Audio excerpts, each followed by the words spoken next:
আসসালামু আলাইকুম প্রিয় দর্শক, অন্তর্বর্তীকালীন সরকারের উপদেষ্টাদের মধ্যে একটি অস্থিরতা তৈরি হচ্ছে এবং তার সাথে বৈষম্যবিরোধী ছাত্র আন্দোলনের যে কেন্দ্রীয় ৬ সমন্বয়ক এবং তার সাথে সংশ্লিষ্ট যে সমস্ত ছাত্র জনতা তাদের মধ্যে একটি অস্থিরতা, হতাশা পরিলক্ষিত হয়েছে। কারণ স্বরাষ্ট্র উপদেষ্টা উনি ১২ তারিখে একটি বক্তব্য রেখেছিলেন। সেই বক্তব্য ছাত্র জনতার মনোপুত হয়নি। তারা মনে করে যে চেতনায় এবং যত রক্তক্ষয়ের মাধ্যমে এই আন্দোলন গড়ে উঠেছিল এবং স্বৈরাচার ফাঁসিবাদী সরকার উচ্ছেদ হয়েছে, তার সাথে সঙ্গতিপূর্ণ না। ছাত্র জনতার সাথে সাথে তারা শাহবাগে গিয়ে প্রতিবাদ করেছে এই ঘটনার।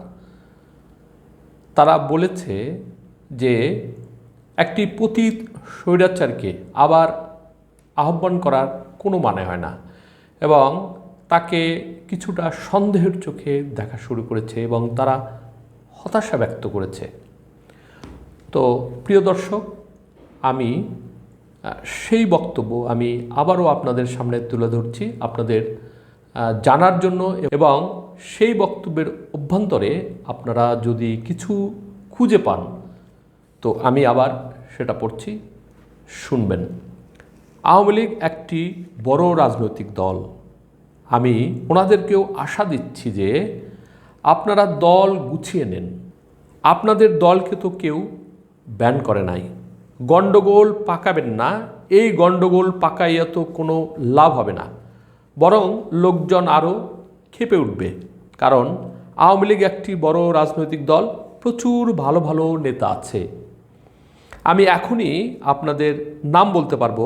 এই দলটা একসময় বাঙালিদের সেকুলারপন্থী দল ছিল, মিডল ক্লাসের। মুসলিম লীগ ছিল আপার ক্লাসের। এজন্য দেখবেন যে মিডল ক্লাস তৎকালীন ইন্টেলেকচুয়াল যারা ইউনিভার্সিটির এখানে ওখানে ধরেন এখনও আছে, এখন না থাকলেও তারা সাপোর্ট করে একটা দলকে। আপনি এত বড় মানুষের দল যারা এদেশ স্বাধীন করেছেন, এ নিয়ে তো কোনো সন্দেহ নাই, কারো সন্দেহ থাকার কথা না। উনি মুক্তিযুদ্ধের নেতৃত্বে দিয়েছেন, ওনার নামে যুদ্ধ হয়েছে, স্বাধীন হয়েছে, তারপরেরটা বাকি প্রাকৃতিক। সেই দল এরকমভাবে ভেঙে পড়ে যাবে, লুকিয়ে লুকিয়ে বেড়াচ্ছে যে আবার কি জানি হয়। আমি ওনাদেরকেও আশা দিচ্ছি, কথা দিচ্ছি যে আপনারা দল গুছিয়ে নেন। আপনাদের দলকে তো কেউ ব্যান করে নাই। আর এই ব্যান করাটা একটা দলের, আনলেস যদি ওই ধরনের জঙ্গি না হয়, যে কোনো দল পলিটিক্যাল পার্টি ব্যান করা bad culture, very bad culture. এখন আপনারা অনেকেই বলতে পারেন আমি বেশি কথা বলি। তারপর উনি জার্মানির নাৎসি পার্টির কথা উল্লেখ করেছেন। আরও বলেন পলিটিক্যাল পার্টিকে ব্যান করা পলিটিক্যাল ফায়দা হাসিল করার জন্য। আজকে মনে করেন যেটা বলতে চায় না, তুমি এই করেছো, তুমি ওই করেছো, তোমাকে ব্যান করে দেব। So political party function like political party. আপনি তাকে দিয়ে, একে দিয়ে গণ্ডগোল করাবেন। আমি আসতেছি, আমি যাব। আপনি আসবেন, আপনার দেশ, আপনি আসেন না কেন? হু স্টপস ইউ? নাগরিকত্ব তো কারো যায়নি। 21 বছর প্রধানমন্ত্রিত্ব করেছেন, আপনি স্বেচ্ছায় চলে গেছেন। আপনাকে তো কেউ যেতে বলে নাই, আপনি স্বেচ্ছায় গেছেন। ভালো থাকেন, আবার আসেন। আমরা সবাই আপনাকে শ্রদ্ধা করি, অশ্রদ্ধা করছি না, বাট গণ্ডগোল পাকাবেন না। এই গণ্ডগোল পাকায় তো কোনো লাভ হবে না, বরং লোকজন আরও ক্ষেপে উঠবে। That's not how you do it. আপনি চিন্তা করেন। আমি প্রতিবারই বলি, আবার মনে করেন না আমি জাতীয় পার্টির লোক।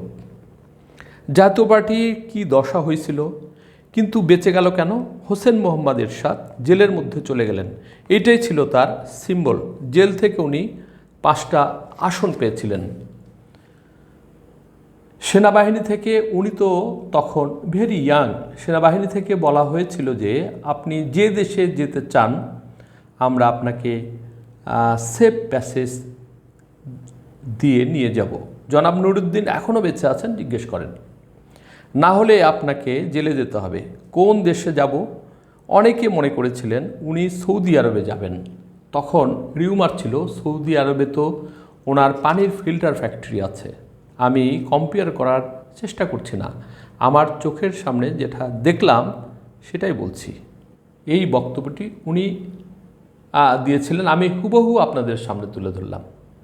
ওনাকে এখন পাট ও বস্ত্রালয় মন্ত্রণালয়ে পাঠানো হয়েছে এবং তার সাথে আরও 4 জনকে নতুন দায়িত্ব দিয়ে উপদেষ্টা পরিষদকে আরও সমৃদ্ধ করা হয়েছে।